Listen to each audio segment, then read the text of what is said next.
My name is Olivia Rodriguez, 31 years old, Chief Financial Officer at Sterling Medical Group in downtown Phoenix. I was reviewing quarterly budget reports in my corner office on the 14th floor when my phone buzzed with a text from my sister Carmen. "We had to make a decision while you were unconscious. The doctor said you wouldn't make it anyway." I stared at the screen, my coffee growing cold in my hand. What decision? I'd been in a medically induced coma for 3 weeks after a severe car accident on Interstate 10, but I was very much alive, very much awake, and very much confused about what my family thought they had the right to decide. Let me back up. Sterling Medical Group isn't just any healthcare company. We're the largest private medical consortium in the Southwest, managing over 40 hospitals and research facilities across Arizona, Nevada, and New Mexico. As CFO, I oversee a budget of $2.8 billion annually. I know every regulation, every law, every protocol when it comes to medical procedures and patient rights. I've spent the last 8 years climbing from junior analyst to the C-suite, earning my CPA, my MBA from Arizona State, and the respect of every board member who initially doubted a 20-something Latina could handle their books. The accident happened on a Friday evening in late September. I was driving home from a board meeting when a drunk driver ran a red light and T-boned my Tesla at 60 miles per hour. The trauma surgeons at Phoenix General, one of our partner hospitals, said I was lucky to be alive. Severe head trauma, internal bleeding, multiple fractures. They put me in a medically induced coma to let my brain heal and reduce swelling. Standard protocol. I should have been out within days, maybe a week. But something went wrong with my medication levels. Instead of 3 days, I was under for 3 weeks. And during those 3 weeks, while I lay unconscious in the ICU, my family apparently thought I was as good as dead. Carmen's text wasn't the only one waiting for me when I finally came around. There were dozens. My mother, Patricia, "Mija, we did what was best. You'll understand when you're feeling better." My father, Roberto, "The doctor said your chances were slim. We made the compassionate choice." My younger brother, Diego, "At least some good came from this tragedy.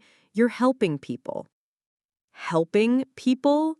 I was in a hospital bed with more tubes and wires than a NASA launch pad, trying to piece together what had happened during my blackout weeks.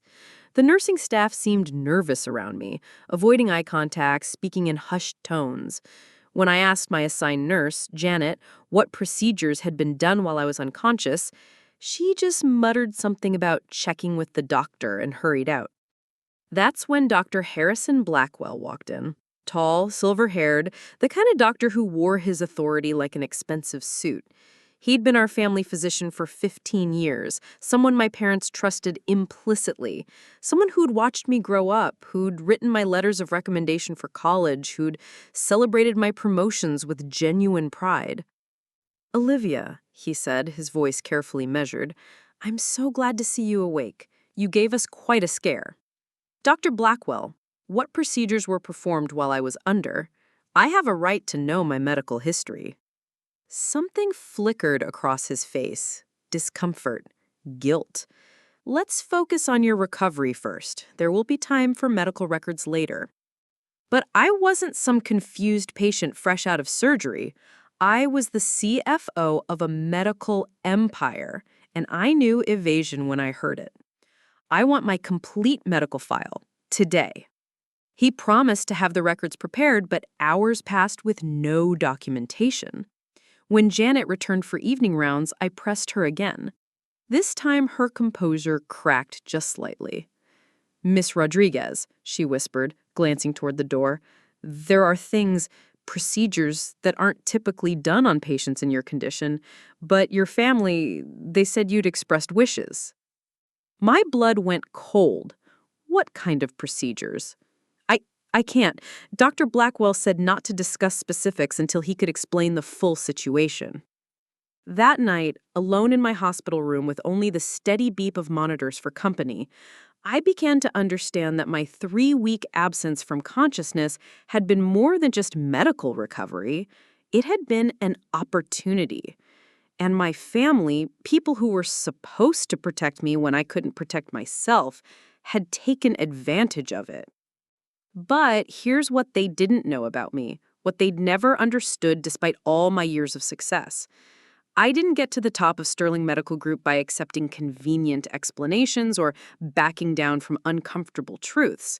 I got there by digging deeper, by following paper trails, by asking the questions no one else wanted to ask. And as I lay in that hospital bed, surrounded by machines keeping me alive, I realized I had access to something my family never expected me to have: the complete medical database of every procedure, every transaction, every decision made in Phoenix General during my coma. Because Sterling Medical Group didn't just partner with this hospital, we owned 47% of it. They thought they could make life-or-death decisions about my body while I was unconscious. They thought distance and medical confusion would keep me from discovering the truth. They were wrong.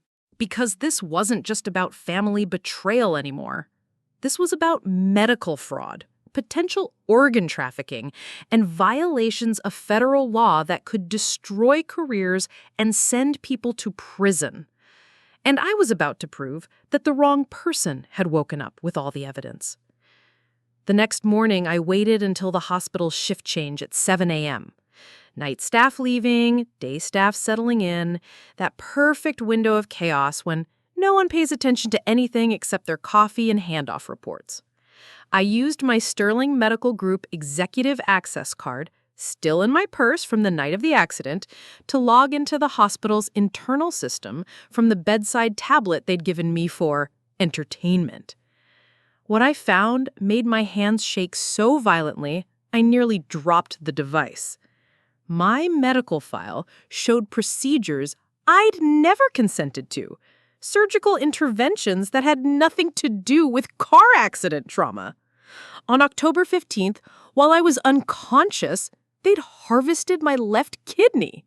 October 18th, a cornea extraction. October 21st, bone marrow extraction from my hip.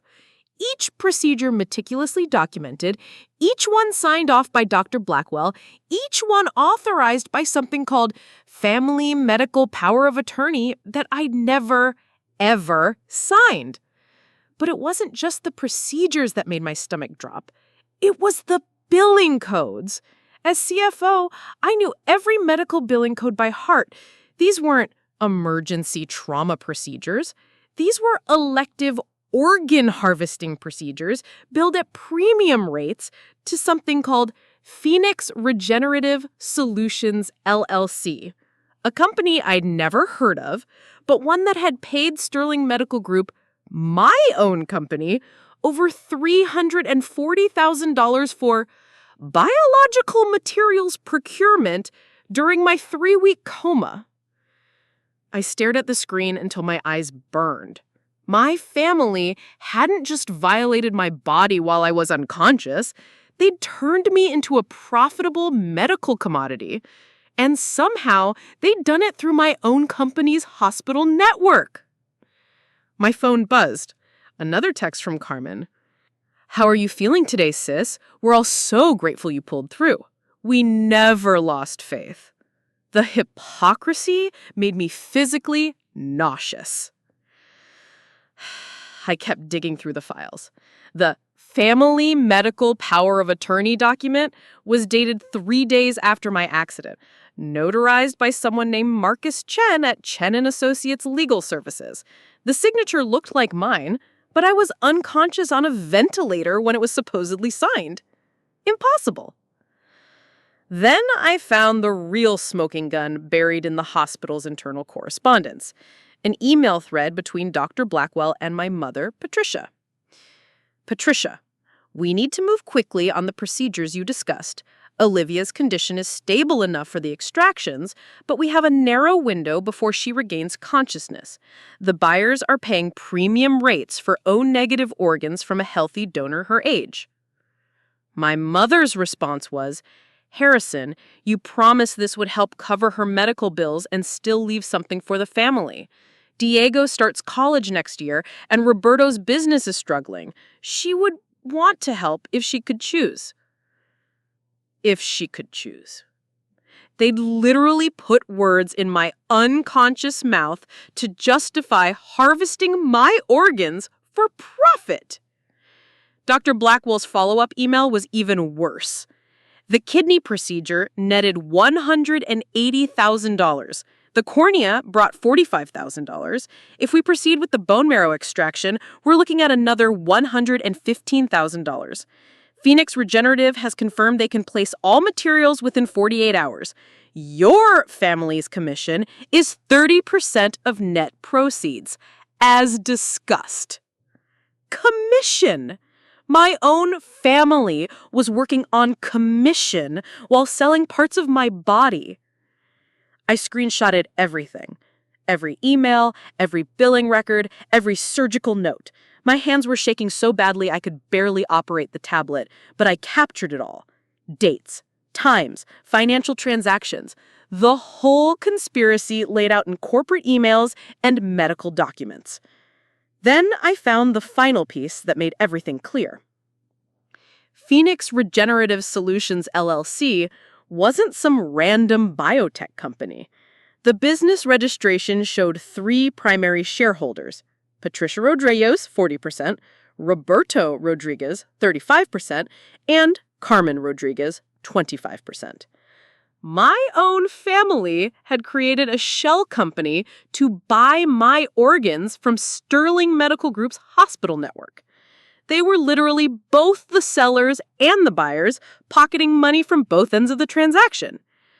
But here's what made my blood run cold. According to the surgical schedules, they weren't finished. There was another procedure scheduled for today at 2 p.m. Final extraction. Remaining viable materials before patient regains full consciousness. Final extraction? They were planning to come back for more. I looked at the clock. 11:47 a.m. In 2 hours and 13 minutes, Dr. Blackwell was scheduled to return to my room with my family to perform one last procedure while I was still weak enough to be overpowered or sedated against my will. They thought I was still the confused, vulnerable patient who trusts their medical expertise without question.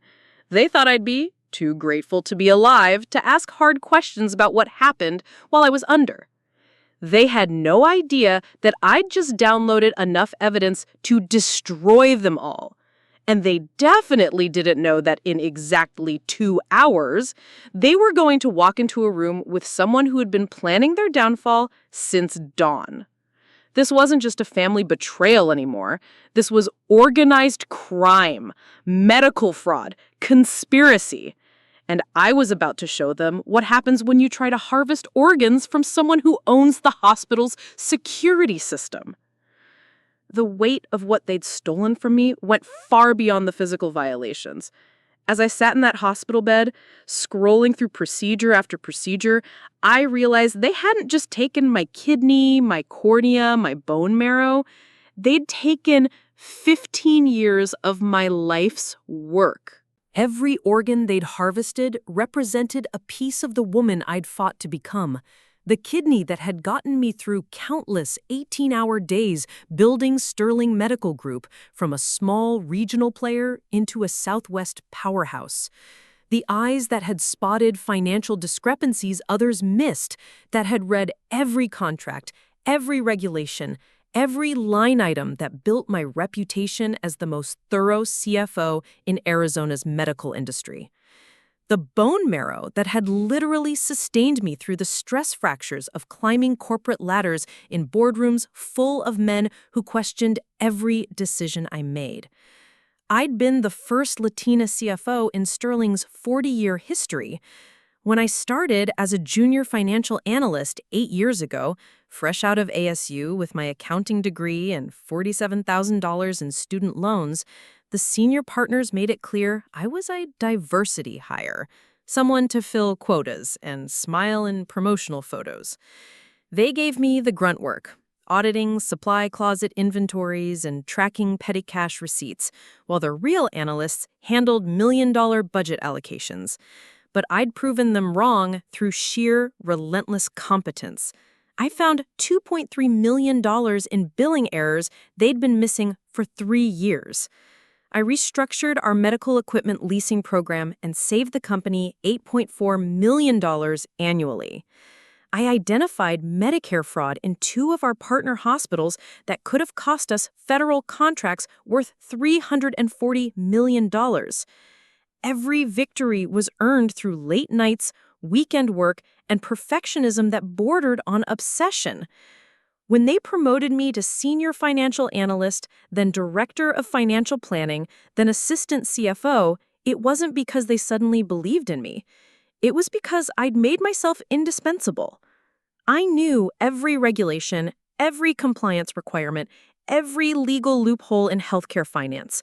I could spot billing irregularities from across a conference room. I'd built Sterling's reputation for financial transparency and regulatory compliance from the ground up. The day they named me CFO was supposed to be the culmination of everything I'd sacrificed for. No social life, no serious relationships, family dinners missed for budget meetings, vacations canceled for audit deadlines. I'd given Sterling Medical Group everything I had, and in return, I'd earned the respect of an industry that didn't hand out respect to young Latinas from working-class Phoenix families. My parents had seemed proud, finally, after years of asking when I was going to get married, when I was going to give them grandchildren, when I was going to find a normal job that didn't require so much travel and stress. They'd started bragging to their friends about their daughter, the executive. Patricia would show pictures of me in business suits at medical conferences. Roberto would mention my salary to his construction buddies like it was a personal achievement. But now I understood their pride had always been conditional. Conditional on what I could provide for them, what I could do for Diego's college fund, what I could contribute to Roberto's failing contracting business, how my success could elevate their status in our tight-knit community.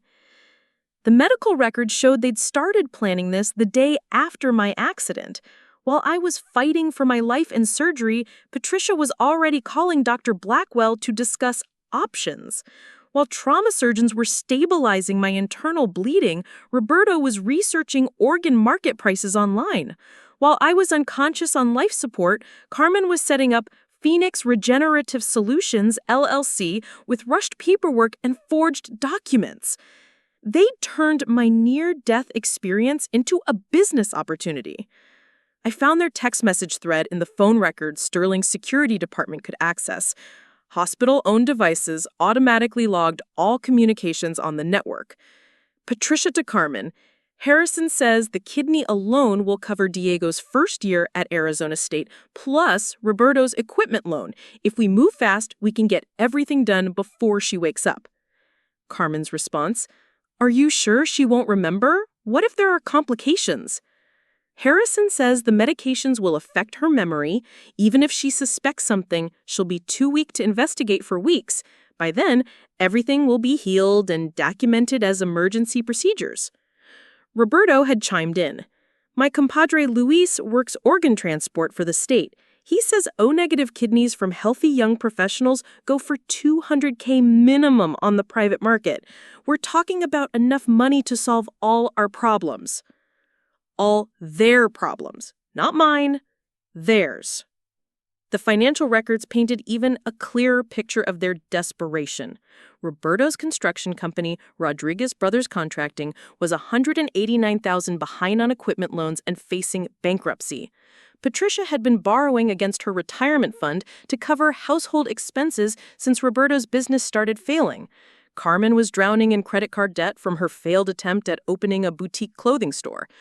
Diego's college acceptance to Arizona State came with the financial aid package that still left the family $23,000 short for his freshman year. I'd known they were struggling financially, but I'd assumed they'd ask me for help if things got truly desperate. We were family. I had already paid for Diego's SAT prep courses and college application fees. I co-signed Roberto's business loan when the bank initially rejected him. I helped Patricia with her mortgage payments twice when Roberto's jobs dried up during the pandemic. But apparently, asking for help felt like charity. Taking my organs while I was unconscious felt like, what? Justice? Inheritance? A redistribution of the success they believed I owed them? The surgical notes revealed the full scope of their planning. Dr. Blackwell had identified me as an ideal candidate for multiple procedures within hours of my admission. Young, healthy, optimal blood type, no history of drug use or significant medical conditions. The accident had created the perfect cover story. Any subsequent complications could be attributed to trauma recovery rather than elective organ removal. They'd scheduled the extractions strategically, spacing them across 3 weeks to avoid suspicion. Each procedure was disguised as emergency medical intervention related to my accident injuries. The kidney removal was labeled as emergency nephrectomy due to internal trauma.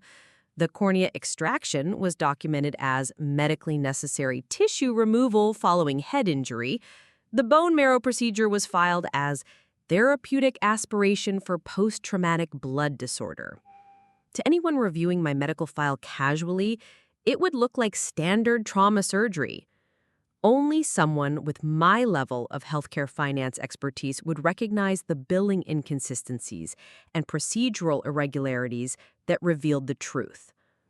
They'd counted on me being too grateful to be alive, too trusting of family, too weak from recovery to question their story about emergency procedures that had saved my life. They'd underestimated exactly who they were dealing with. Because I wasn't just Olivia Rodriguez, grateful car accident survivor. I was Olivia Rodriguez, CFO of Sterling Medical Group, and I just discovered the largest case of medical fraud in Arizona state history. A case where I was both the victim and the only person with access to all the evidence needed to prove it. The pattern of being expendable wasn't new.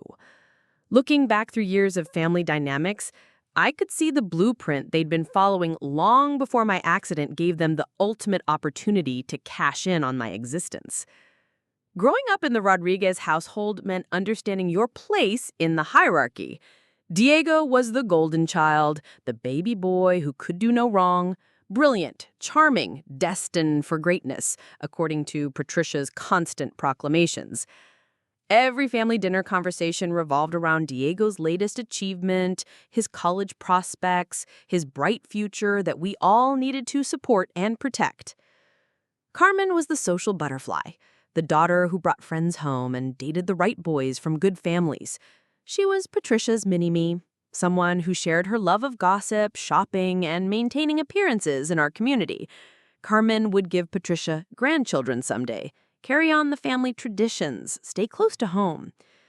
Then there was me, the weird one who preferred spreadsheets to soap operas, who chose studying over socializing, who asked too many questions and pointed out too many inconsistencies in Roberto's business stories. From the time I was 12 years old, I was expected to be the family's financial backup plan. When Roberto's construction jobs ran late and cash flow got tight, I was the one expected to skip school clothes shopping. When Carmen wanted a quinceañera that cost more than our monthly mortgage payment, I was told to understand that some celebrations were more important than my college fund. When Diego needed expensive tutoring to boost his SAT scores, my after-school job at the local pharmacy was redirected to pay for it. Olivia is practical, Patricia would tell relatives who asked why I seemed to work so much harder than my siblings. She doesn't need as much attention. She's going to be successful no matter what. Success, in their eyes, meant I had an obligation to lift everyone else up. My good grades weren't celebrated as personal achievements. They were investments in the family's future earning potential. My scholarships weren't victories to be proud of. They were resources that freed up money for Diego and Carmen's needs. The summer before my senior year of high school, I worked 2 jobs to save money for college applications and dorm room deposits. Roberto's business hit a rough patch, and suddenly my $3,400 in savings became an emergency family fund to keep the lights on and food on the table. When I protested, they made me feel guilty for being selfish while the family was struggling. We sacrifice for each other, mija. That's what families do. You'll make more money in college, but we need help right now. I never saw that money again. It became Diego's gaming computer and Carmen's homecoming dress and Roberto's beer fund during his temporary unemployment. When I had to take out additional student loans to cover the expenses I'd already saved for, they acted like my financial stress was just part of growing up. College was worse. Every holiday break, every summer vacation, I came home to new financial emergencies that somehow became my responsibility to solve. Roberto's truck needed expensive repairs that insurance wouldn't cover. Carmen got into a car accident and needed help with the deductible. Diego wanted to join the expensive robotics club that could help him get into engineering programs. Each time, they approached me with the same script. "You're so good with money, Olivia. You understand how to make these things work." As if being good with money meant I had an endless supply of it, rather than just being better at budgeting and sacrifice than the rest of them. When I graduated summa cum laude with my accounting degree, the family celebration lasted exactly long enough for photos. Then Roberto pulled me aside to discuss a temporary loan to keep his business afloat while he bid on a big municipal contract. Patricia needed help with medical bills from her diabetes medication. Carmen was behind on rent and facing eviction. I was 22 years old, starting an entry-level job at Sterling Medical Group, still paying off student loans, and somehow I'd become the family's personal bank. Every success I achieved just raised their expectations of what I owed them.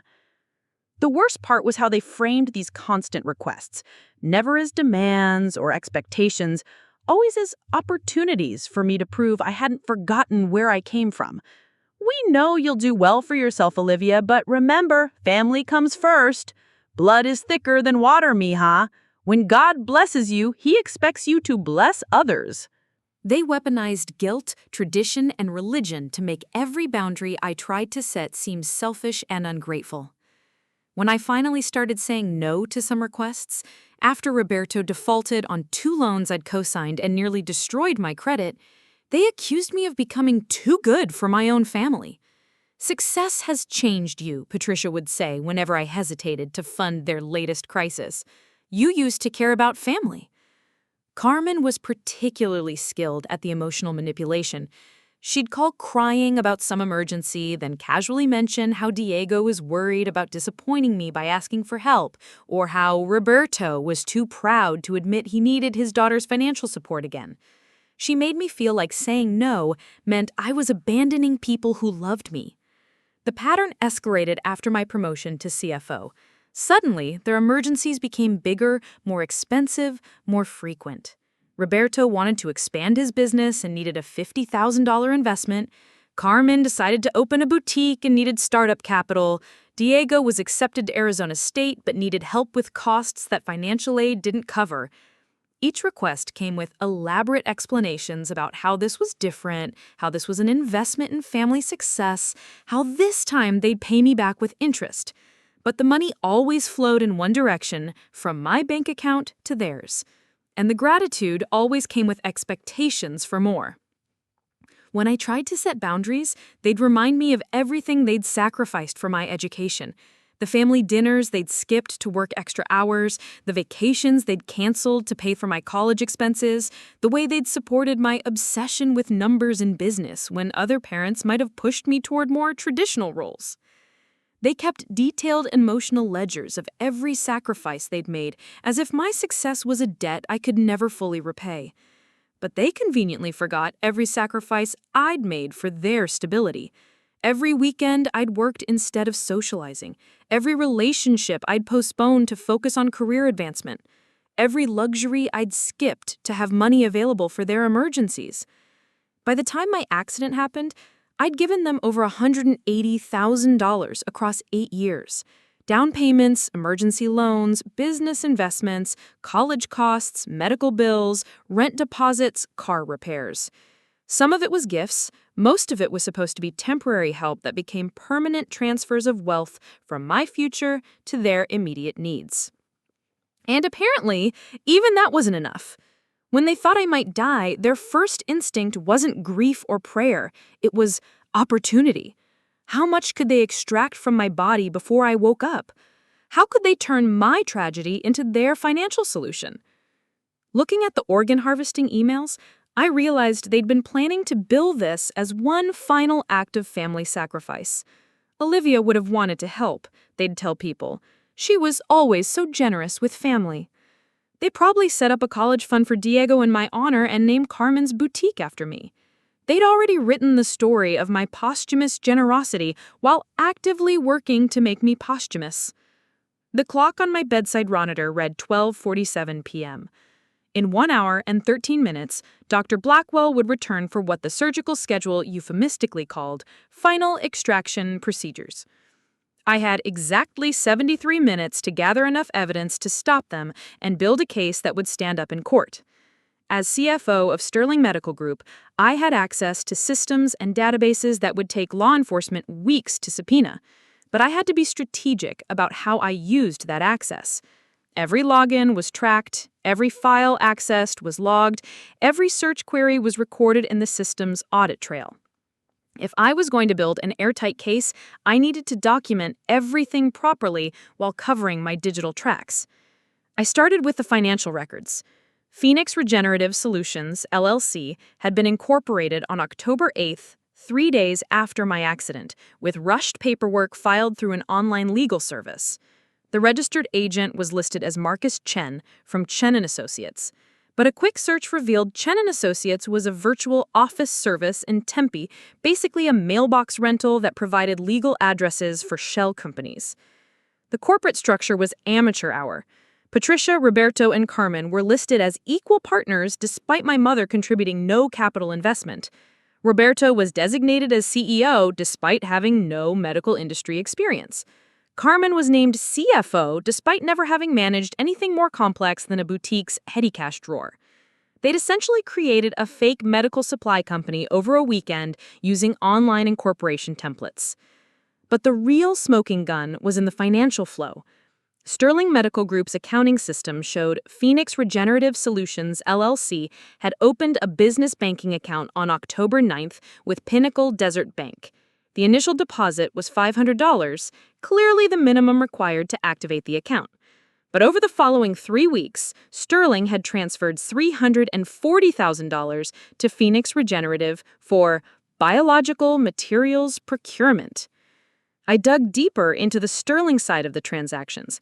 The payments were authorized using Dr. Blackwell's administrative credentials, but they were processed through an emergency vendor system designed for critical supply shortages during medical emergencies. Normally, payments over $50,000 required approval from at least 2 board members and the CFO, me. But emergency vendors could be paid immediately to ensure patient care wasn't compromised by bureaucratic delays. Dr. Blackwell had classified Phoenix Regenerative as an emergency organ procurement vendor, bypassing all normal oversight protocols. According to his authorization forms, I was an urgent transplant patient requiring immediate organ sourcing to save my life. The paperwork showed I was dying of multiple organ failure and needed emergency kidney, cornea, and bone marrow transplants from compatible donors. Except the organs being procured weren't for me, they were from me. He'd created false medical records showing I was receiving organs while simultaneously harvesting and selling my actual organs to the same fake company my family controlled. It was a closed-loop fraud scheme that generated profits from both ends of the transaction. I screenshotted every financial record, every authorization form, every bank transfer. The evidence was overwhelming, but I needed more than just financial crimes. I needed proof of the medical fraud and the forged consent documents. The medical records system required higher-level access, but as CFO, I had audit privileges that let me review any financial transaction tied to patient care. I pulled up my own medical file and found layers of falsified documentation that were actually impressive in their thoroughness. Dr. Blackwell had created an entire fictional medical narrative. According to the fabricated records, I'd suffered massive organ damage in the car accident that required emergency surgical interventions. The kidney removal was documented as life-saving surgery to prevent toxicity from a damaged organ. The cornea extraction was supposedly necessary due to severe eye trauma that threatened to spread infection to my brain. The bone marrow aspiration was allegedly required to treat complications from blood loss and internal injuries. Each procedure included detailed surgical notes, post-operative reports, and recovery assessments. If I hadn't known better, I would have believed these were legitimate emergency treatments that had saved my life. Dr. Blackwell had even included grateful family testimonials about how his quick thinking and surgical skill had given them their daughter back. But the medical timeline didn't match the billing timeline. According to the surgical notes, these procedures were performed over 3 weeks to allow for proper healing between interventions. But the billing records showed they were charged as emergency procedures that had to be performed immediately to save my life. You can't have life-threatening emergency surgery that also needs to be carefully spaced out for optimal healing. The consent documentation was even more problematic. The family medical power of attorney that authorized everything was supposedly signed by me on October 8th, 3 days after my accident. But my medical charts showed I was unconscious and on a ventilator from October 5th through October 28th. There was literally no window of consciousness when I could have signed legal documents. I pulled up the digital signature verification system that Sterling used for all legal documents. The signature analysis showed multiple red flags, inconsistent pressure patterns, timing irregularities, and stroke variations that suggested forgery. Someone had traced my signature from another document, probably one of the employment contracts I'd signed when I became CFO. But they'd made a crucial mistake. The forged power of attorney was dated October 8th, but it was notarized by Marcus Chen from Chen & Associates, the same virtual office service that had incorporated Phoenix Regenerative Solutions, the same company that my family was using to create their shell corporation. Chen had basically notarized a document for a fake company he was also helping to create using a signature from someone who was unconscious in a hospital. The paper trail was damning, but I needed something more. I needed proof that they were planning to continue the scheme, evidence that this wasn't just past crimes but ongoing criminal conspiracy. That's when I found the email thread from this morning. Dr. Blackwell had sent an updated surgical schedule to Phoenix Regenerative at 6:23 a.m. Final procedures scheduled for 2 p.m. today. Patient showing signs of advanced consciousness recovery. This is our last window for extraction. Recommend maximum material recovery to complete the procurement contract. Patricia had responded at 8:45 a.m. Understood, family will be present to provide emotional support and ensure patient cooperation if she becomes resistant to procedures. Carmen's reply at 9:12 a.m. was the most chilling. What if she remembers the other surgeries? Harrison, you said the medications would affect her memory.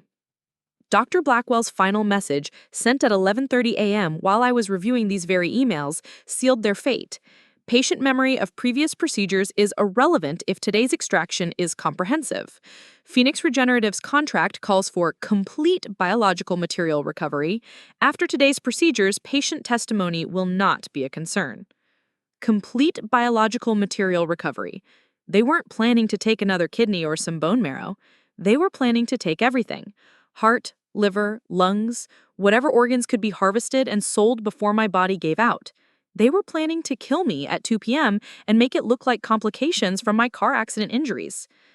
I checked the time, 1:23 p.m., 37 minutes until they walked into my room expecting to find a weak, confused patient ready for one final procedure to help with my recovery. Instead, they were going to find someone who'd spent the last 6 hours downloading enough evidence to send them all to federal prison for medical fraud, conspiracy, and attempted murder. But first, I needed to make sure they couldn't delete any of this evidence once they realized I was onto them.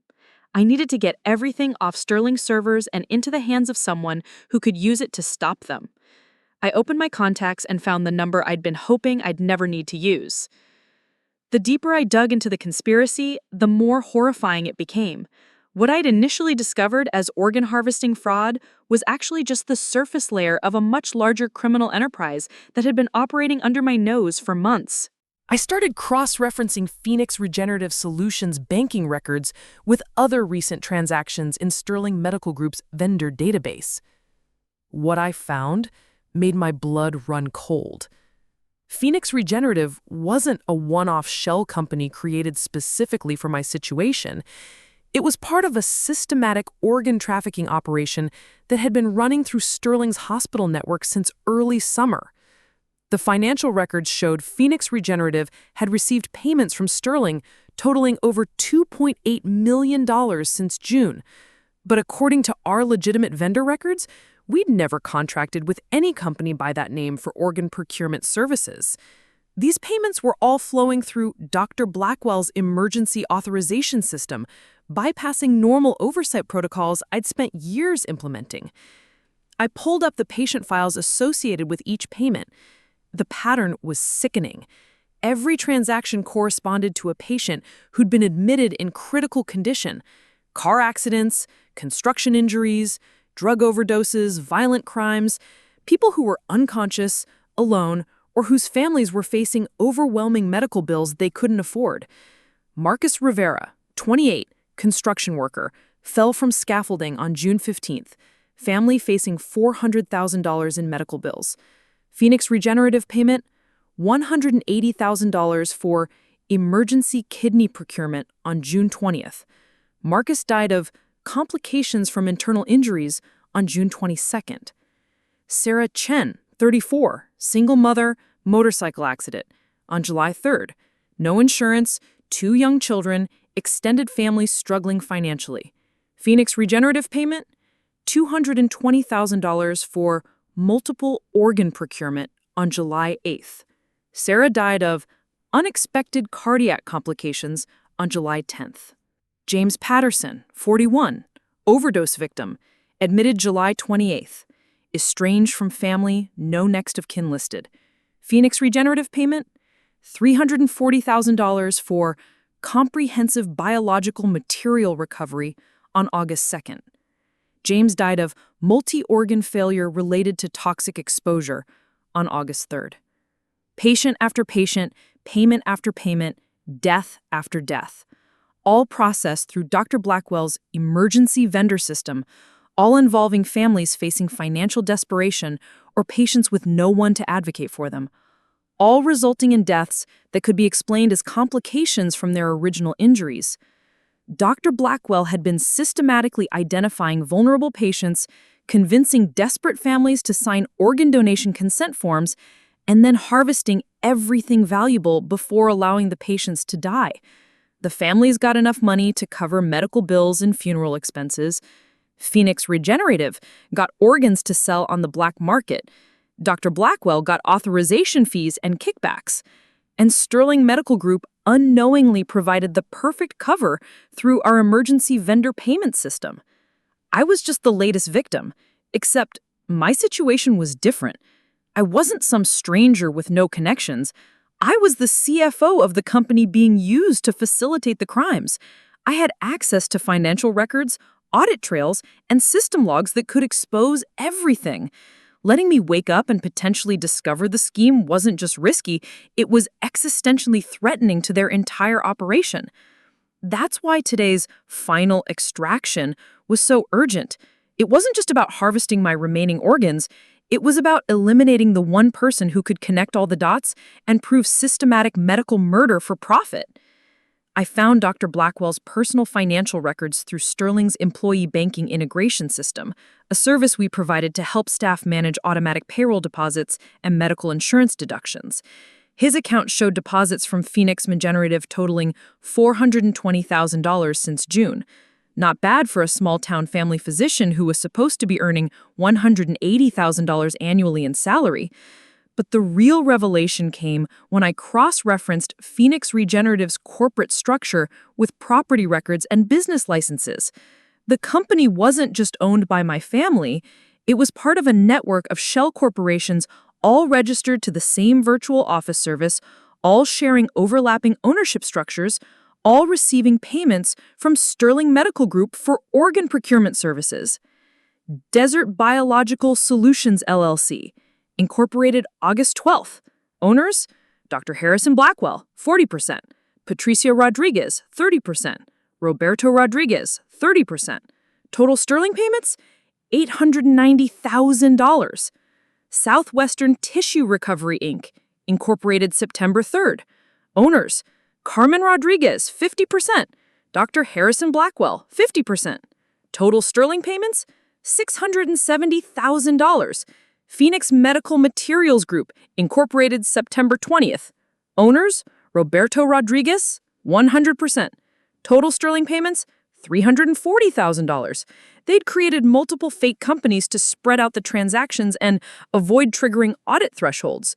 Each company was supposedly providing different types of biological materials, organs, tissue, bone marrow, blood products, but they were all owned by the same group of people and all processing payments for organs harvested from Sterling's most vulnerable patients. The total was staggering. Over $4.2 million in fraudulent payments since June, all authorized through Dr. Blackwell's emergency vendor access, all connected to patients who died under suspicious circumstances after signing organ donation consent forms. But what made me physically nauseous was realizing how long this had been developing. The earliest emails between Dr. Blackwell and my parents dated back to March, 2 months before the first fraudulent transaction. They'd been planning this operation for months, researching medical fraud techniques, studying Sterling's vendor payment systems, identifying vulnerabilities they could exploit. My accident wasn't what created this opportunity. It was just what accelerated their timeline. They'd already been discussing how to include me in their scheme, how to take advantage of my access to Sterling systems, how to use my position to provide cover for larger-scale fraud. Patricia's email from March 15th laid it out clearly. Harrison says Olivia's CFO access could authorize payments up to $500,000 without board oversight if structured properly. Her medical benefits would cover any procedures needed to make her a suitable donor candidate. If something happened to her, we could ensure she helped the family one final time while advancing medical research. They'd been planning to murder me for organs since March. The car accident just gave them a convenient cover story and a reason to move forward immediately. I looked at the clock. 1:38 p.m. 22 minutes until they arrived for what they thought would be the final act of their conspiracy. 22 minutes to complete my evidence gathering and alert the authorities. But I needed more than just financial records and email threads. I needed something that would stop them immediately and prevent them from destroying evidence once they realized I'd discovered everything. I needed to contact someone with the authority to shut down the operation and arrest everyone involved before they could walk into my room at 2 p.m. I opened a new browser window and began typing the number I'd memorized from Sterling's compliance training materials, the FBI's Healthcare Fraud Unit hotline. But before I could place the call, my hospital room door opened, and Dr. Blackwell walked in 30 minutes early, pushing a medical cart loaded with surgical instruments and sedation equipment. "Hello, Olivia," he said, closing the door behind him and engaging the privacy lock. "I thought we'd get started a little early today." I slammed the tablet shut and shoved it under my blanket as Dr. Blackwell wheeled his cart closer to my bed. My heart was hammering, but I forced my voice to stay steady and confused, like a patient who had no idea what was about to happen. "Dr. Blackwell, I wasn't expecting you until later. Is everything okay with my recovery?" He smiled that practiced physician smile, the one designed to reassure patients while hiding uncomfortable truths. "Everything is progressing beautifully, Olivia. But we've had a cancellation in the OR, and I thought we could take care of your final procedure a bit early, get you on the path to complete healing." Final procedure, just like the email had said. I needed to buy time while staying in character as an unsuspecting patient. What kind of procedure? I thought I was healing well from the accident injuries. You are. This is just some minor cleanup work, removing some damaged tissue that could cause complications down the road. Very routine. You'll be unconscious for the whole thing, and when you wake up, you'll be ready to start your new life. New life. Or no life at all, according to what I'd read in his emails 30 minutes ago. "Can we wait for my family to get here? I'd feel more comfortable if they were present for any surgery." "Actually, your parents and Carmen are already on their way. They should be here any minute. We thought it would be easier to have everything ready so we can proceed immediately once they arrive." I watched him prepare a syringe filled with clear liquid, probably a sedative strong enough to knock me unconscious before I could resist or call for help. Once I was under, he'd wheel me to whatever surgical suite he'd reserved for the final extraction procedures. But I had one advantage he didn't know about. While he'd been setting up his murder kit, I'd been documenting everything. Every email, every financial transaction, every piece of evidence that proved systematic medical murder for profit. And I'd uploaded it all to a secure cloud server that Sterling used for regulatory compliance backups. Dr. Blackwell, before we start, I have a question about my medical bills. As Sterling's CFO, I'm curious about the billing codes for my treatment. I noticed some unusual charges in the system. He paused, syringe in hand. Olivia, let's focus on your recovery right now. Administrative details can wait until after you're feeling better. It's just that I saw charges for organ procurement services from a company called Phoenix Regenerative Solutions. I don't recognize that vendor from our approved supplier list. His face went completely still. The practiced smile disappeared. Where did you see those charges? In Sterling's financial system. I have CFO access, remember? I was checking my own account to make sure insurance was covering everything properly. The silence stretched between us like a taut wire. I could see him calculating, trying to figure out how much I knew and how much damage I could do. The syringe was still in his hand, but he hadn't moved toward me. Olivia, you've been through tremendous trauma. Sometimes patients experience confusion, memory problems, difficulty processing information correctly. What you think you saw might not be what actually happened. So, Phoenix Regenerative Solutions isn't a real company? Because I also found incorporation records showing my mother, father, and sister as primary shareholders. That seems like quite the coincidence. Now he set the syringe down and moved closer to my bed, his voice taking on a more serious tone. Olivia, I think we need to have an honest conversation about your situation. Your accident was much more severe than we initially told you. You've had multiple emergency surgeries to save your life. Your family has been making difficult medical decisions while you were unconscious. Can we wait for my family to get here? I'd feel more comfortable if they were present for any surgery. What kind of procedure? I thought I was healing well from the accident injuries. Life-saving decisions. Procedures that were necessary to keep you alive. Your family signed consent forms for emergency organ replacement therapy. Some of your damaged organs had to be removed and replaced with donor organs.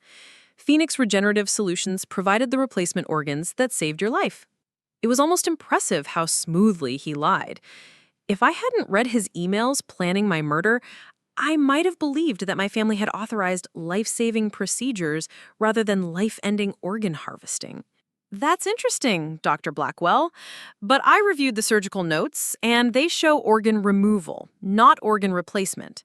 They show my kidney, cornea, and bone marrow being extracted and shipped to Phoenix Regenerative Solutions, not replacement organs being installed to save my life. The mask finally dropped completely. His friendly physician demeanor vanished, replaced by something cold and calculating.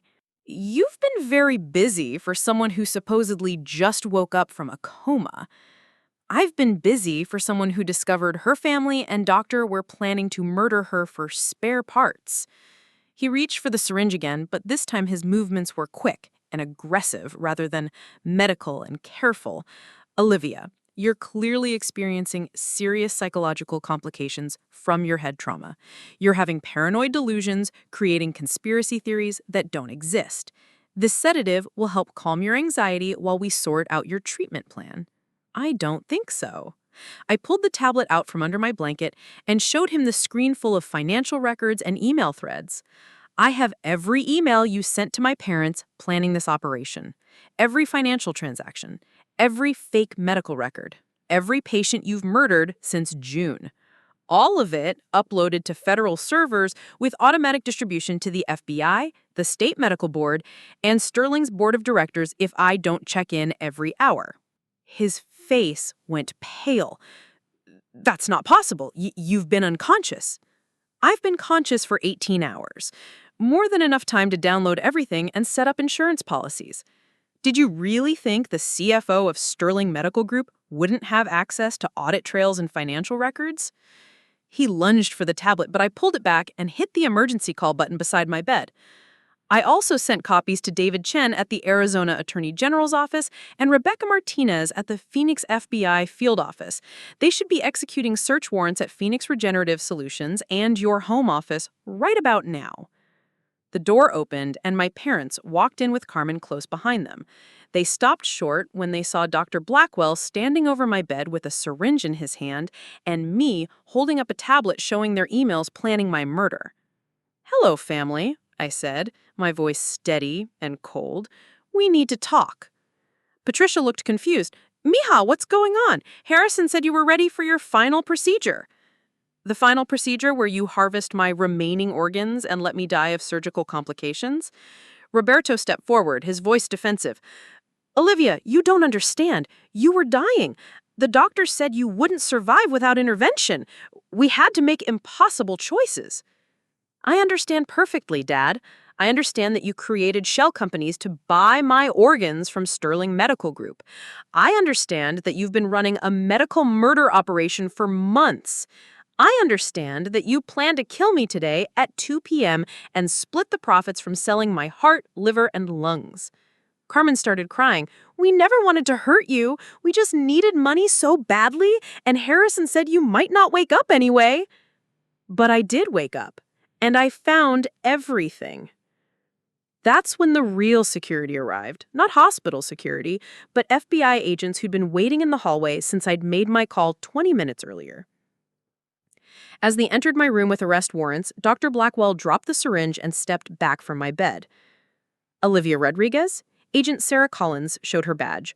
"We got your evidence package. Are you ready to make a statement?" I looked at my family, my parents and sister who'd planned to murder me for money, standing there with tears and shock, and the dawning realization that their victim had been collecting evidence while they planned her death.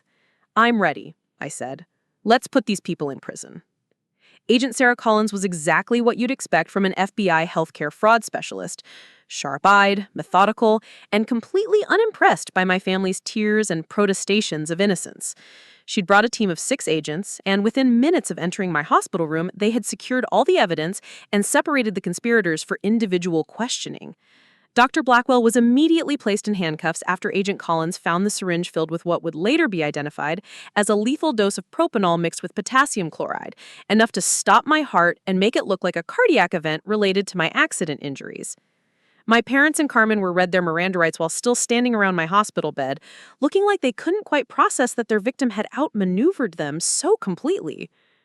"Ms. Rodriguez," Agent Sarah Collins said as the other agents escorted my family out of the room, "we need to get you to a secure location while we process the crime scene and execute additional search warrants.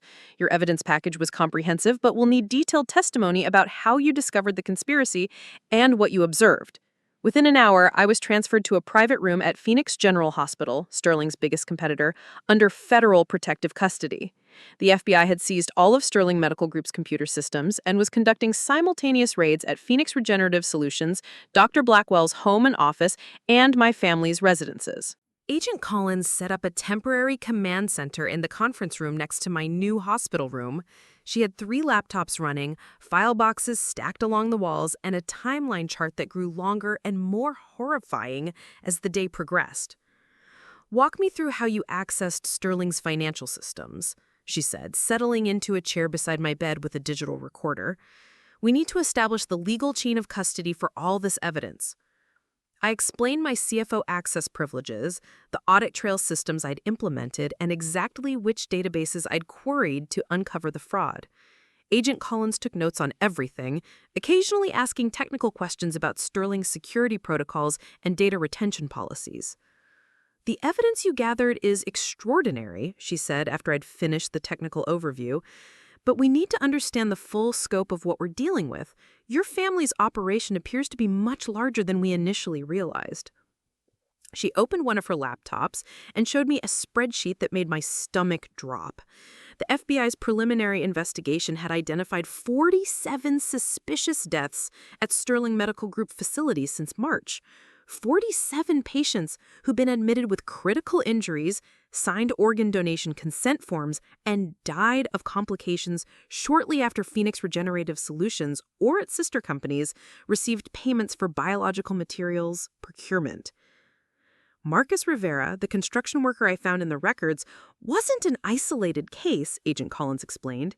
He was part of a systematic operation. Dr. Blackwell was identifying vulnerable patients, people with no insurance, limited family support, or families facing financial catastrophe for medical bills. He'd approach them during their most desperate moments and present organ donation as a way to help other patients while easing their financial burden. The FBI had obtained bank records showing that families of deceased patients had received payments ranging from $15,000 to $75,000, supposedly to help cover funeral expenses and outstanding medical bills. But those payments were a fraction of what Phoenix Regenerative Solutions was collecting for the harvested organs. A healthy kidney sells for $200,000 to $400,000 on the black market. Hearts can bring $500,000 to $800,000. Your family was paying grieving families $25,000 while selling their loved ones' organs for 10 times that amount. But the financial fraud was just the beginning. The FBI's computer forensics team had recovered deleted emails from Dr. Blackwell's personal accounts that revealed the true scope of the conspiracy. He hadn't just been targeting patients at Sterling Medical Group. He'd been recruiting physicians at hospitals throughout Arizona, Nevada, and New Mexico to identify potential organ donors and facilitate similar procurement schemes. We found communications with doctors at 8 different hospitals, Agent Collins explained, showing me printouts of encrypted messages. Blackwell was franchising the operation, teaching other physicians how to identify vulnerable patients, how to structure the consent forms, how to create shell companies for payment processing. He was building a regional network of medical murder for profit. The emails showed recruitment conversations with doctors in Tucson, Las Vegas, Albuquerque, and Flagstaff. Dr. Blackwell had developed training materials explaining how to target patients with limited family oversight, how to present organ donation as compassionate medical care, and how to structure the financial arrangements to avoid detection. One email thread particularly stood out. Dr. Lisa Yamamoto at Desert Memorial Hospital in Las Vegas had been hesitant about joining the network. Dr. Blackwell's response laid out the financial incentives in stark terms. Lisa, you're looking at $2 to $3 million annually in additional income for maybe 20 to 30 procedures. These are patients who probably won't survive anyway. We're just ensuring their deaths serve a purpose while providing financial relief to families who otherwise would face bankruptcy for medical bills. It's compassionate capitalism. Dr. Yamamoto had ultimately declined to participate, but the FBI found evidence that 5 other physicians had joined the network and were in various stages of implementing similar schemes at their hospitals. The scope of this operation is unprecedented, Agent Collins said. We're not just talking about a few isolated cases of medical fraud. We're looking at a systematic conspiracy to commit medical murder for profit across multiple states. Your evidence didn't just expose your family's crimes, it uncovered one of the largest organ trafficking networks in U.S. history. As the afternoon progressed, more evidence emerged from the FBI's raids. Dr. Blackwell's home office contained detailed financial records showing over $8.7 million in organ sales since the operation began in March. My family's various shell companies had processed payments from buyers in 12 different states, plus international transactions with buyers in Mexico and Canada. The most damning evidence came from Phoenix Regenerative Solutions' actual business records, which the FBI found in Roberto's home office. He'd been keeping meticulous records of every transaction, every organ harvested, every patient murdered. The spreadsheets included patient names, organ types, sale price, buyer information, and profit distributions among the conspirators. Your brother-in-law is apparently an excellent bookkeeper, Agent Collins said with dark humor. He documented everything: patient ages, blood types, medical histories, cause of death, organ quality assessments. It's like a catalog of medical murders. But Roberto's detailed record-keeping also revealed something that made the conspiracy even more horrifying: The operation hadn't started with desperate families signing consent forms for financial relief. It had started with Dr. Blackwell simply harvesting organs from patients who died of natural causes, selling them through Phoenix Regenerative Solutions, and keeping the profits. The murders began when the natural supply of usable organs couldn't meet market demand. Dr. Blackwell had started identifying healthy patients with poor prognoses, accelerating their deaths through medication errors or surgical complications, and then harvesting their organs for sale. The transition from opportunistic organ harvesting to premeditated murder happened gradually, Agent Collins explained. Blackwell would find patients who were critically injured but might survive with proper treatment. He'd withhold or sabotage their care, let them die, and then harvest their organs.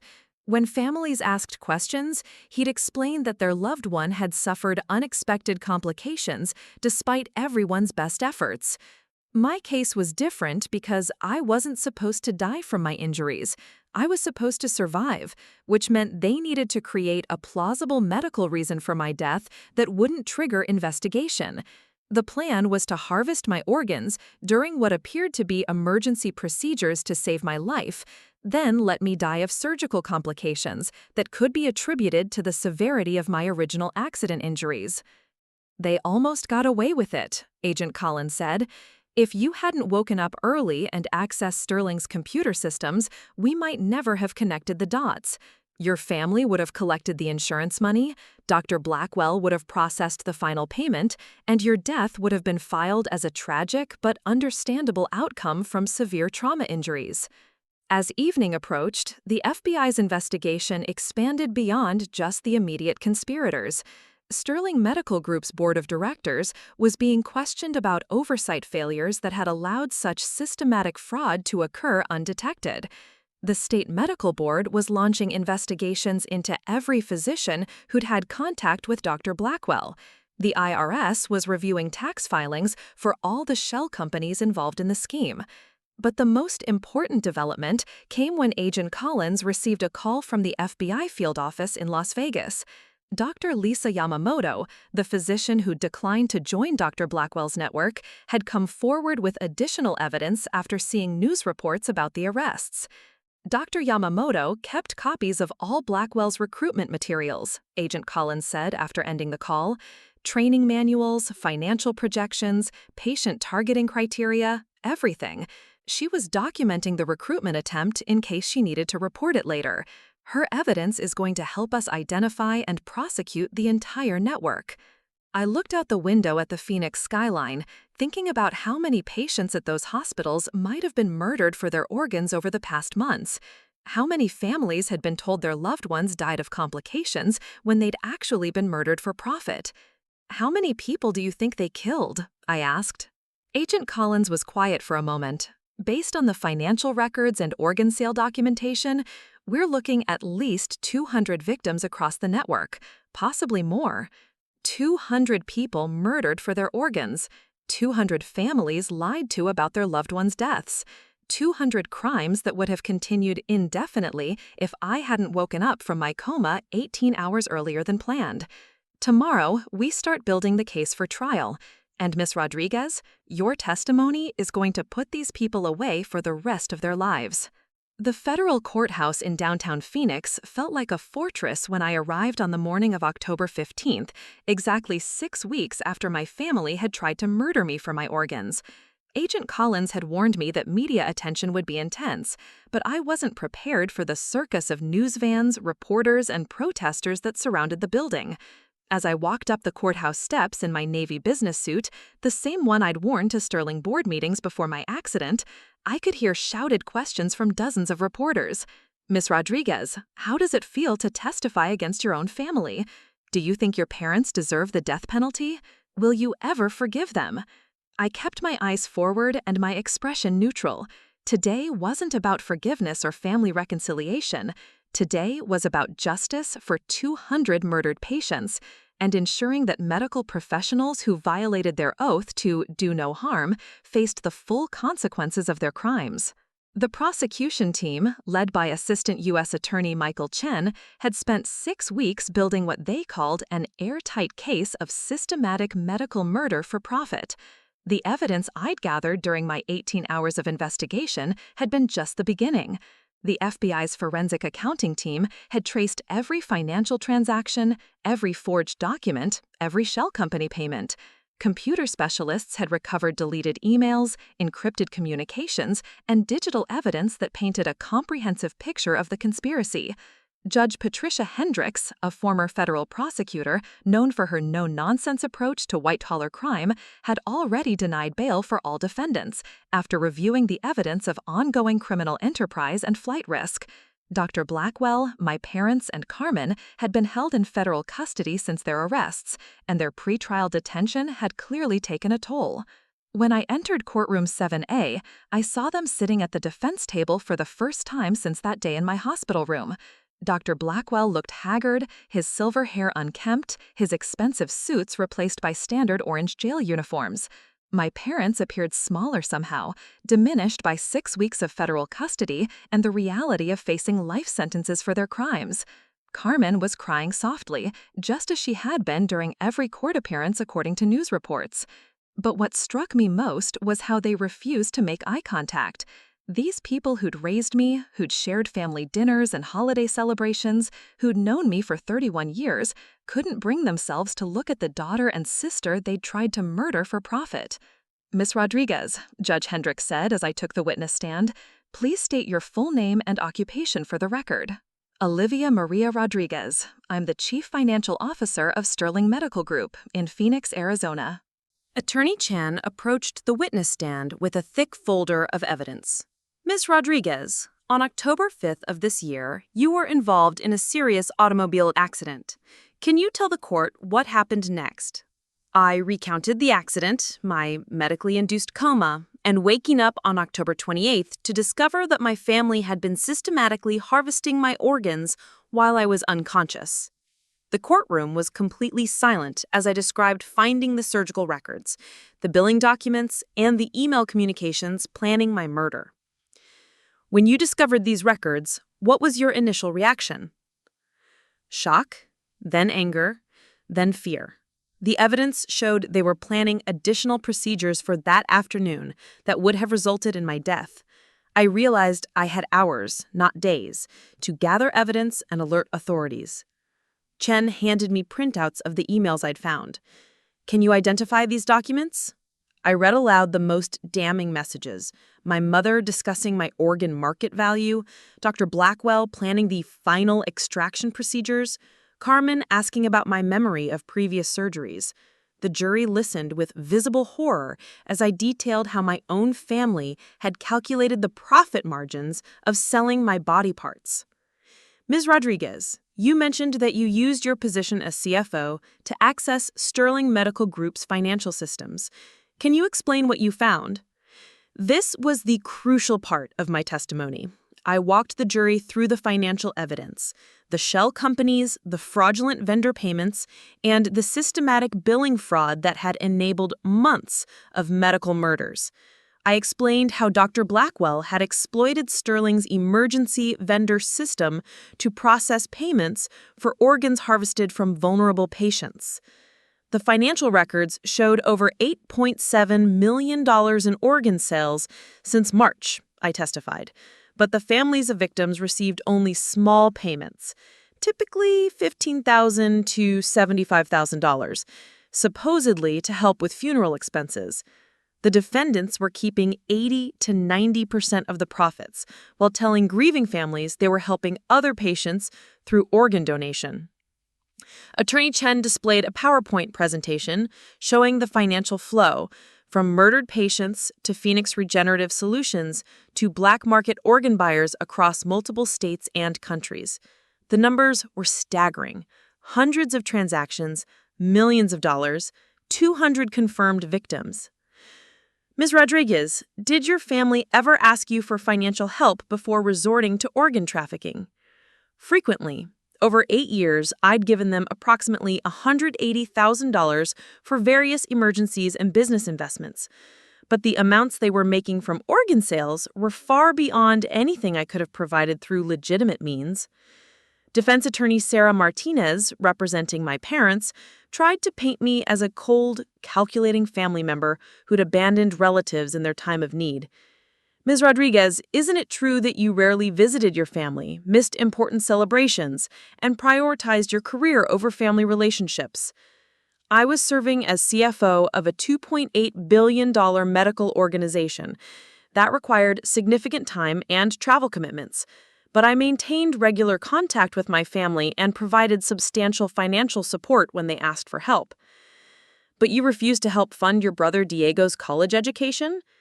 I'd already paid for his SAT preparation, college application fees, and planned to help with tuition costs through legitimate family assistance.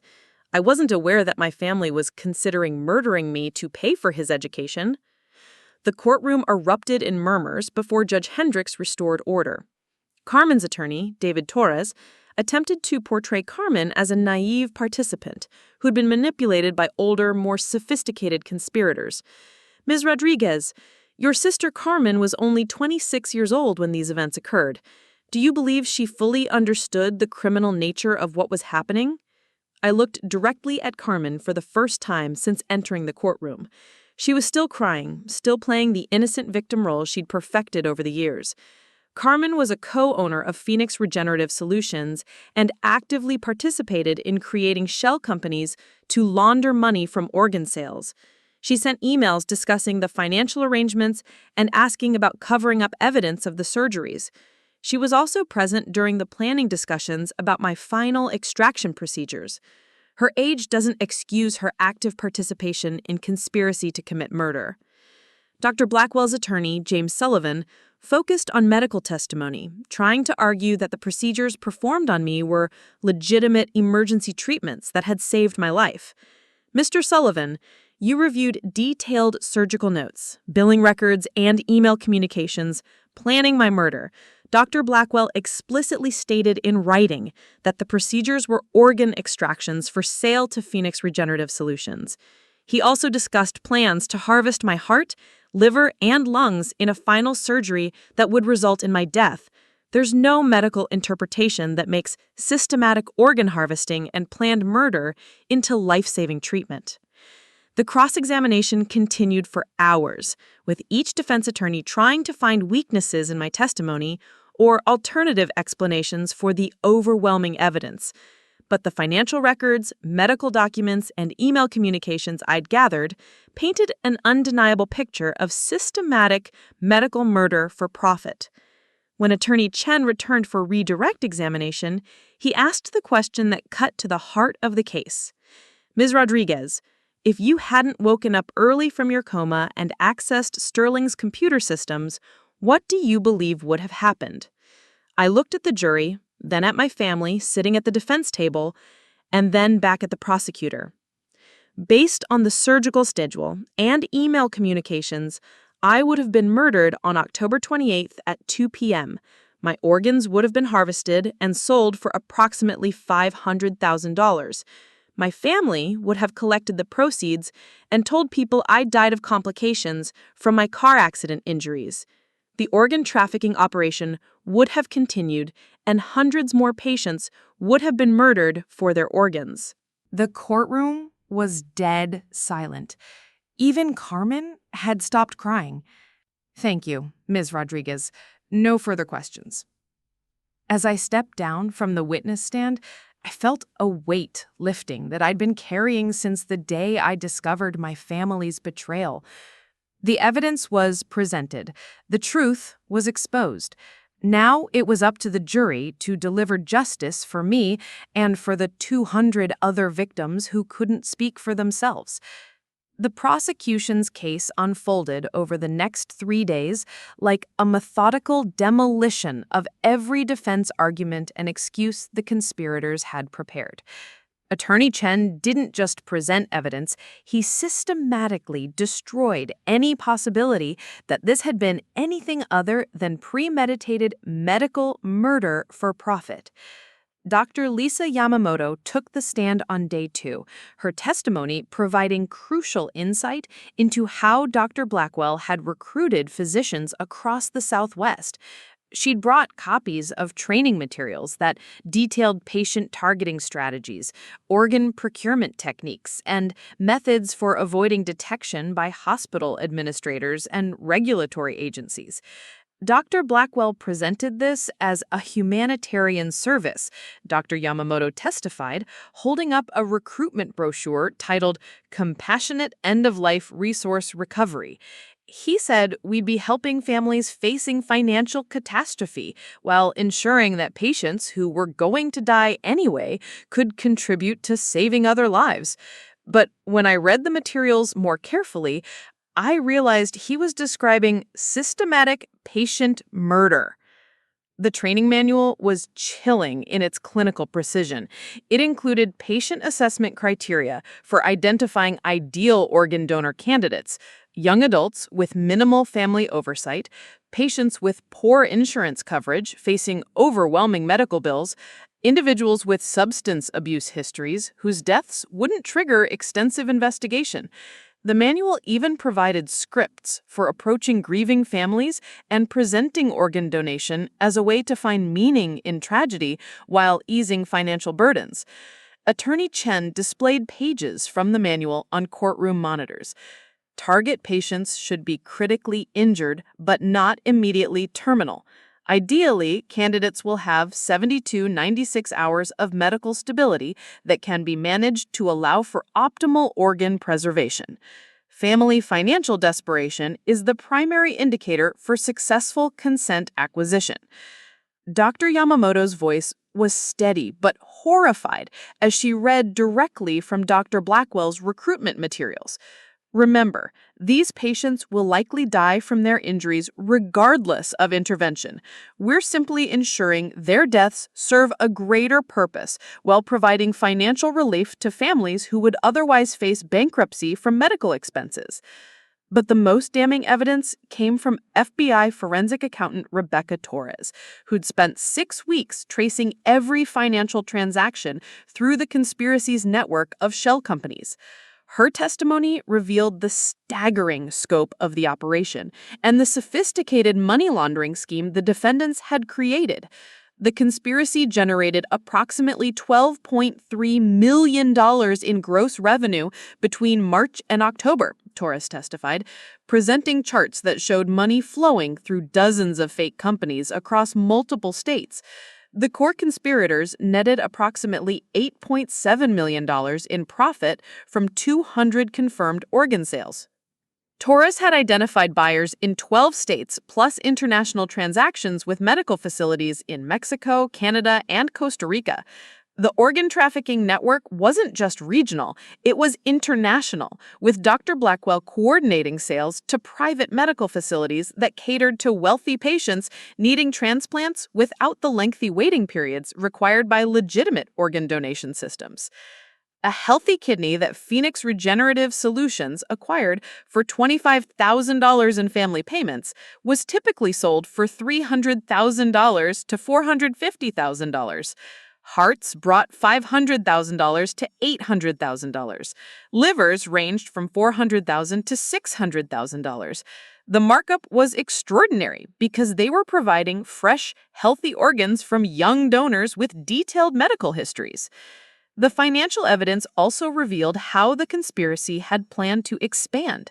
Roberto's seized computers contained business plans for scaling the operation to hospitals in Texas, California, and Colorado.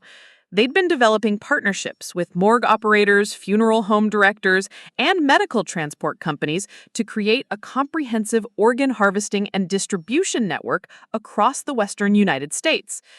On day 3, the prosecution called family members of confirmed victims. These testimonies were devastating, as relatives described how Dr. Blackwell had approached them during their darkest moments and convinced them that organ donation would help other patients while providing some financial relief during an impossible time. Maria Santos, whose 23-year-old son Carlos had been murdered for his organs after a construction accident, broke down as she described Dr. Blackwell's pitch. He said Carlos was going to die from his injuries, but that his organs could save 3 or 4 other young people. He said the recipient families sometimes made donations to help with funeral expenses. I thought I was helping other parents avoid losing their children. I never imagined someone was buying my son's organs to get rich. James Patterson's sister, Linda, testified about how Dr. Blackwell had convinced their family that James's drug overdose meant his organs wouldn't be suitable for traditional donation programs, but that they could still be used for medical research that would help develop better treatments for addiction. He made us feel like we were turning James's death into something meaningful. We had no idea someone was selling his organs to private buyers for hundreds of thousands of dollars. Each victim testimony followed the same pattern. Dr. Blackwell identifying vulnerable families, presenting organ donation as humanitarian service, collecting small payments disguised as funeral assistance, and then selling the harvested organs for massive profits. The families had been exploited twice, first by losing their loved ones to murder, then by being deceived about the purpose and value of their consent. But perhaps the most powerful testimony came from Dr. Angela Martinez, the trauma surgeon who'd actually treated me after my car accident. She'd been completely unaware of Dr. Blackwell's organ harvesting scheme and was horrified to learn how her patient care had been manipulated. Ms. Rodriguez's medical condition never required the procedures that were performed, Dr. Martinez testified. Her kidney function was normal. Her corneas were undamaged. There was no medical indication for bone marrow extraction. These procedures were not just unnecessary, they were harmful and potentially life-threatening for a patient recovering from trauma. Dr. Martinez had reviewed all the surgical notes and found evidence that Dr. Blackwell had deliberately delayed certain aspects of my care to maintain the fiction that I required emergency organ removal. He administered medications that would have prolonged my unconscious state beyond what was medically necessary. He also falsified test results to justify procedures that were never indicated by her actual condition. When the prosecution rested their case after 3 days of testimony, the evidence was overwhelming. Financial records showing $12.3 million in organ trafficking profits, medical records documenting 200 unnecessary deaths, email communications planning systematic medical murder, testimony from recruited physicians, forensic accountants, victim families, and medical professionals who'd been unknowingly manipulated by the conspiracy. The defense teams had prepared multiple strategies, but none of them could withstand the avalanche of evidence the FBI had gathered. Dr. Blackwell's attorney tried to argue that he genuinely believed he was providing end-of-life care that helped families during tragic circumstances. My parents' attorney claimed they'd been manipulated by a sophisticated medical professional and hadn't understood the criminal nature of their involvement. Carmen's attorney portrayed her as a naive young woman who'd been pressured into participation by older family members. But Attorney Chen had anticipated every defense argument. During closing statements, he methodically addressed each excuse and justification. Ladies and gentlemen of the jury, the defendants want you to believe this was a tragic misunderstanding, a series of good intentions that went wrong. But the evidence shows systematic, premeditated medical murder for profit. These defendants created multiple shell companies, forged legal documents, recruited physicians across multiple states, and planned the murder of Ms. Rodriguez when she became a threat to their operation. Chen displayed the final email Dr. Blackwell had sent on the morning of my planned murder. Patient memory of previous procedures is irrelevant if today's extraction is comprehensive. After today's procedures, patient testimony will not be a concern. This wasn't health care, Chen concluded. This wasn't compassionate end-of-life care. This was organized crime that used medical facilities and professional credentials to murder vulnerable patients for profit. The defendants turned hospitals into slaughterhouses and families' grief into business opportunities. The jury deliberated for exactly 4 hours and 37 minutes. When they returned with their verdict, Judge Hendricks asked the foreperson to announce their decision on each count. On the charge of conspiracy to commit murder in the first degree, guilty. On the charge of medical fraud, guilty. On the charge of racketeering, guilty. on the charge of money laundering. Guilty. The verdicts continued for 23 separate charges, each one returned as guilty for all 4 defendants. When the final count was read, the courtroom erupted in applause from victim families who've been waiting months for justice. Judge Hendricks scheduled sentencing for December 15th, but legal experts were already predicting that my family and Dr. Blackwell would receive life sentences without possibility of parole for their roles in the largest medical murder conspiracy in U.S. history. As I walked out of the courthouse that afternoon, I felt something I hadn't experienced since waking up in that hospital bed 7 weeks earlier. Complete vindication. The people who tried to murder me for money were going to spend the rest of their lives in federal prison, and their conviction would prevent other medical professionals from following their example. But more importantly, the families of 200 murdered patients finally had answers about what had really happened to their loved ones, and justice for crimes they never could have imagined. December 15th arrived gray and cold, with winter clouds hanging low over downtown Phoenix as I made my way back to the federal courthouse for sentencing. The media circus had intensified rather than diminished over the past 2 months. The case had become a national symbol of medical corruption and family betrayal, spawning documentaries, true crime podcasts, and congressional hearings about oversight failures in the healthcare industry. Judge Hendricks had received over 400 victim impact statements from families whose loved ones had been murdered by the conspiracy. She'd also been inundated with letters from medical professionals expressing outrage at how Dr. Blackwell had corrupted the sacred trust between physicians and patients. The American Medical Association had expelled him from membership and was using the case to advocate for stricter oversight of organ procurement procedures. I'd spent weeks preparing my own victim impact statement, trying to find words that could capture what it felt like to be betrayed by your own family in the most fundamental way possible.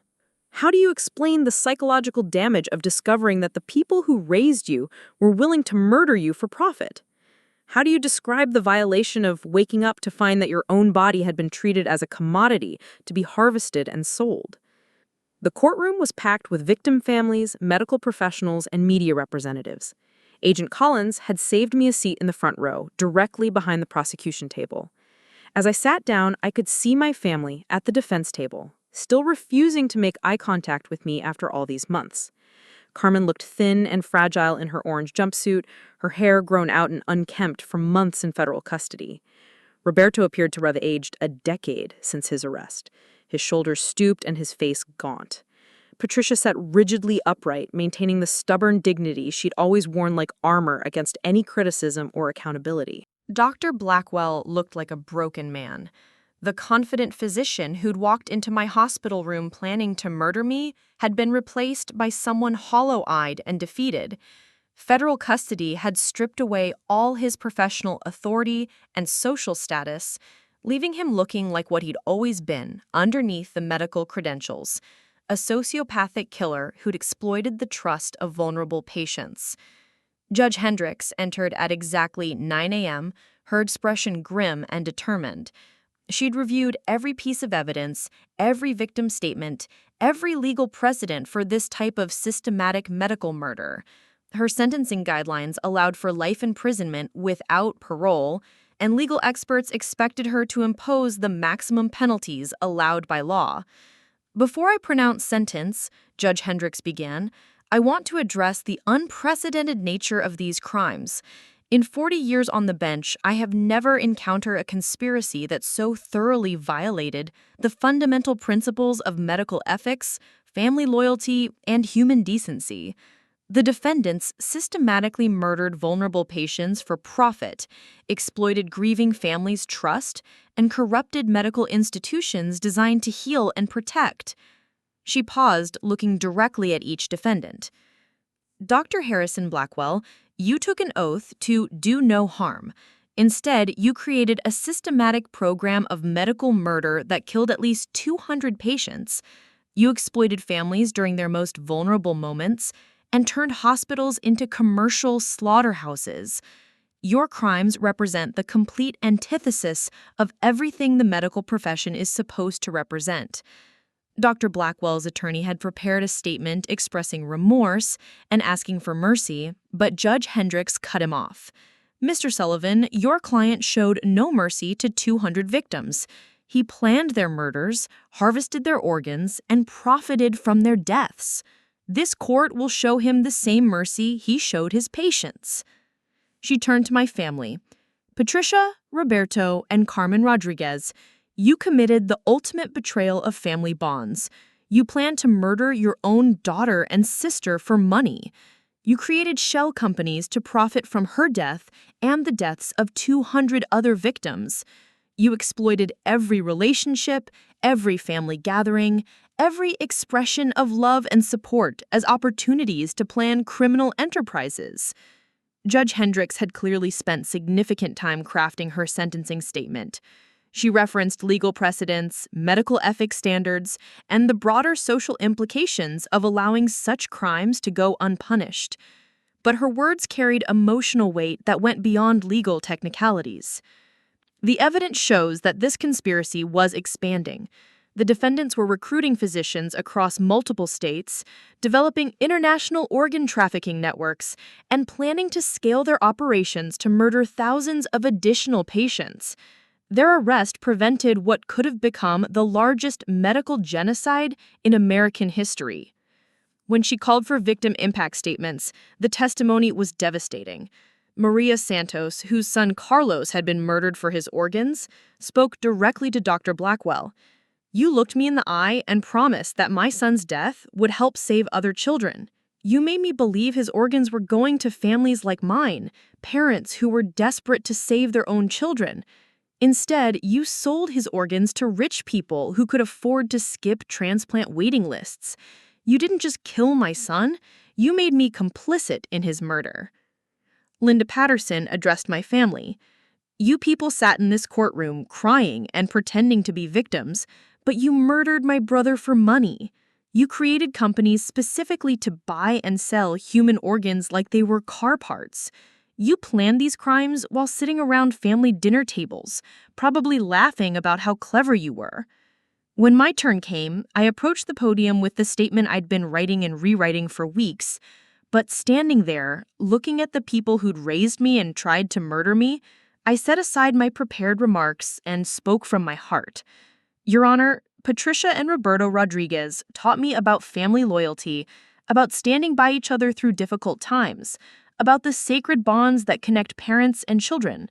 They taught me that family comes first, that blood is thicker than water, that we sacrifice for each other because that's what love means." I turned to face my parents directly. "You taught me those lessons, and then you planned to murder me for money. You didn't just betray me, you betrayed every value you'd ever taught me about what family means. You turned love into a business transaction and loyalty into a profit opportunity." My voice was steady, but I could feel years of pain and anger flowing through my words. "Carmen, you were supposed to be my sister. We shared childhood secrets, teenage drama, family celebrations.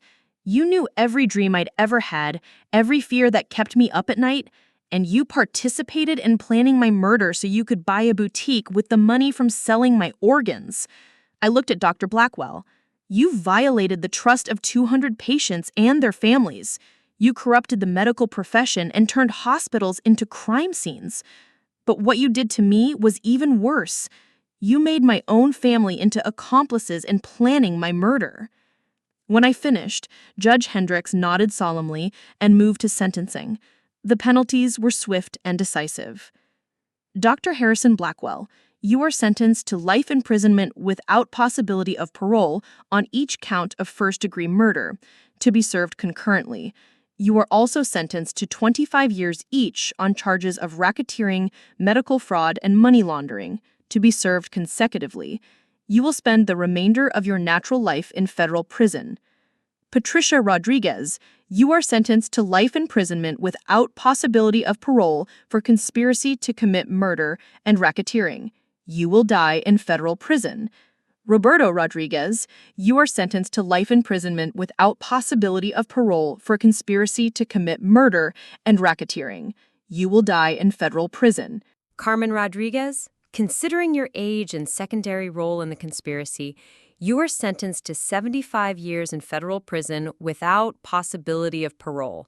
You will die in federal prison." The gavels fell with finality that echoed through the silent courtroom. After 11 months of investigation, prosecution, and trial, justice had been served completely and without compromise. As the defendants were led away in shackles, Carmen finally looked at me. Her eyes were filled with tears and what might have been regret, but it was too late for apologies or second thoughts. She'd made her choice when she decided my life was worth less than her financial problems. Walking out of that courthouse for the final time, I felt a weight lifting that I'd been carrying since the moment I'd received that first text from my father about selling Magnolia House. Except this was my story, and it was the weight of discovering my family's plan to murder me for organs.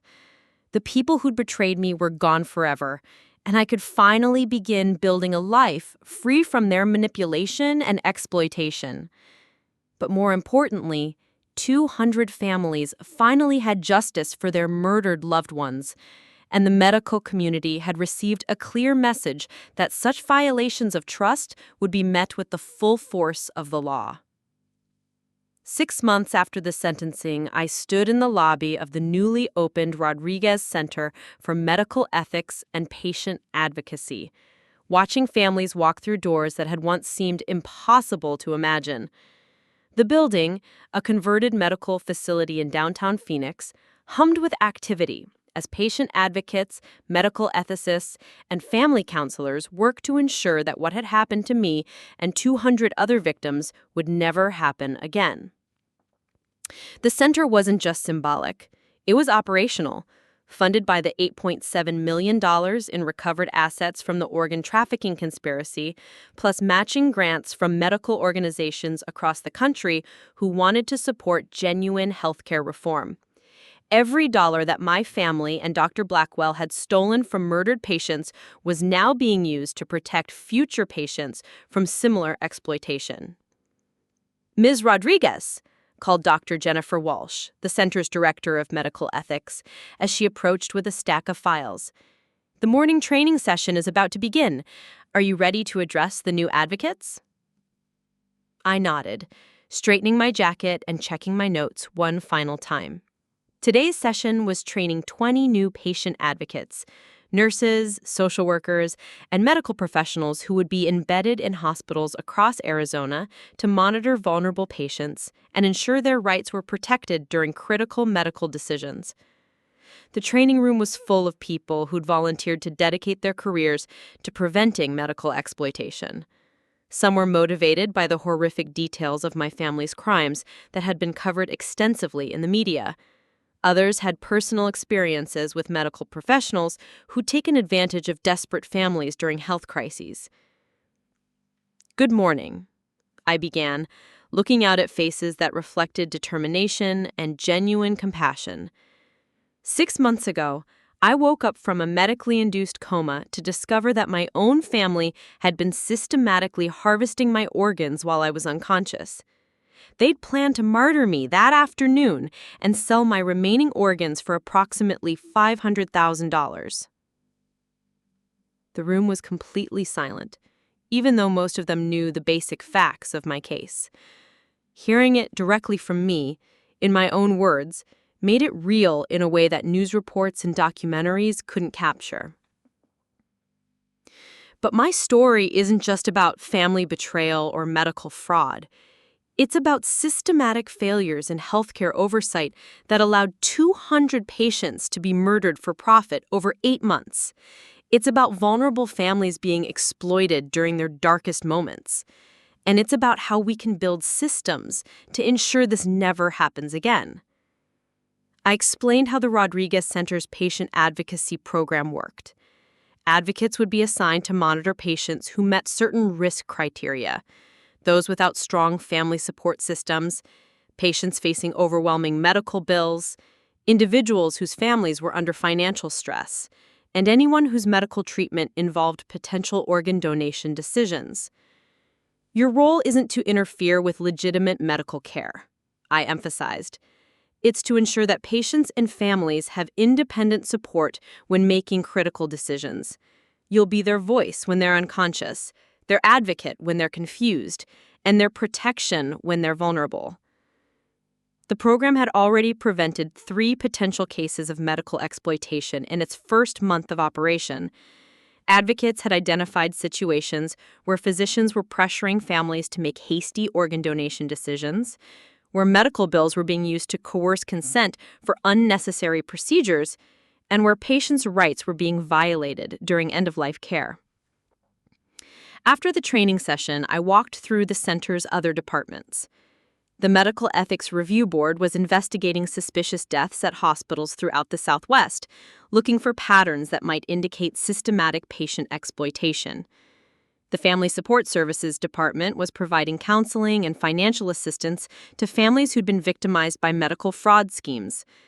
The Legal Advocacy Division was perhaps the most important.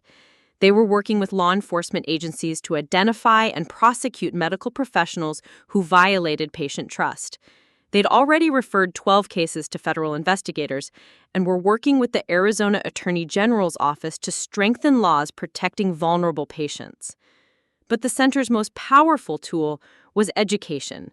The public awareness campaign was training families to recognize warning signs of medical exploitation, pressure to make immediate organ donation decisions, medical professionals who discourage seeking second opinions, billing irregularities that suggested unnecessary procedures, and consent forms that seemed to transfer more authority than the situation required.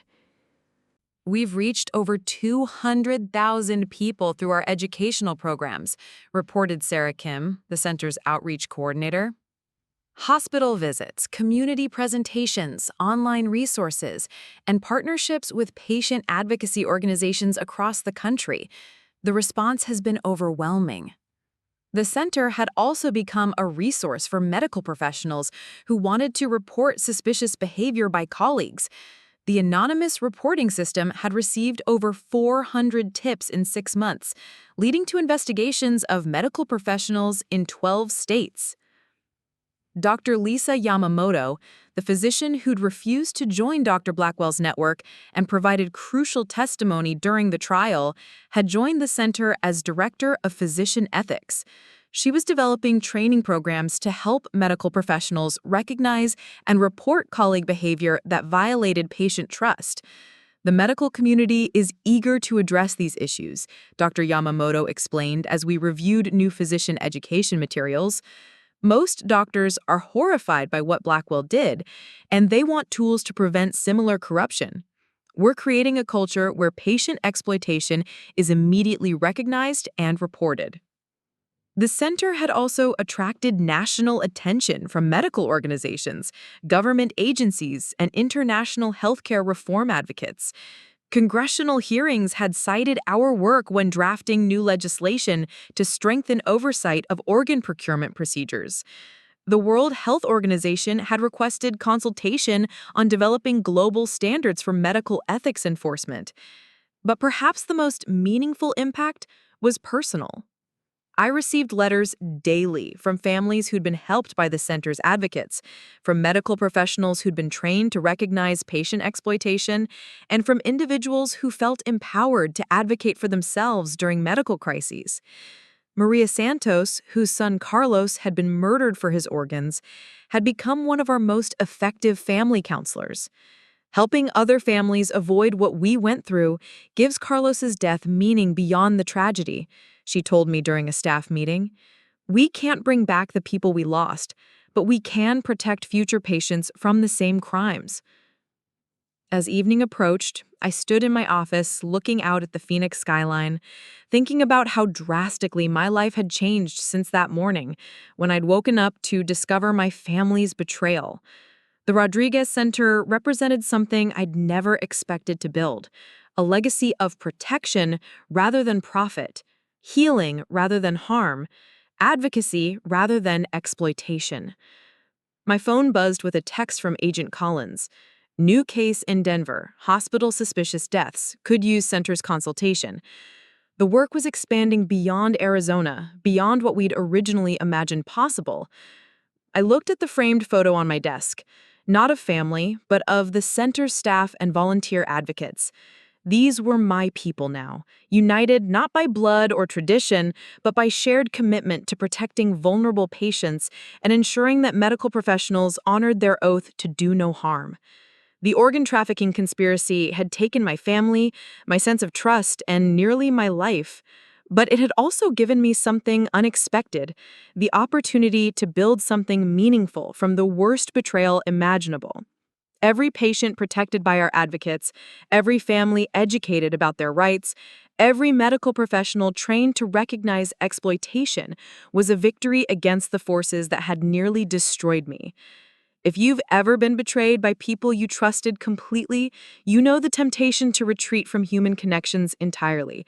But sometimes the strongest response to betrayal isn't isolation. It's building something that ensures others never face the same betrayal.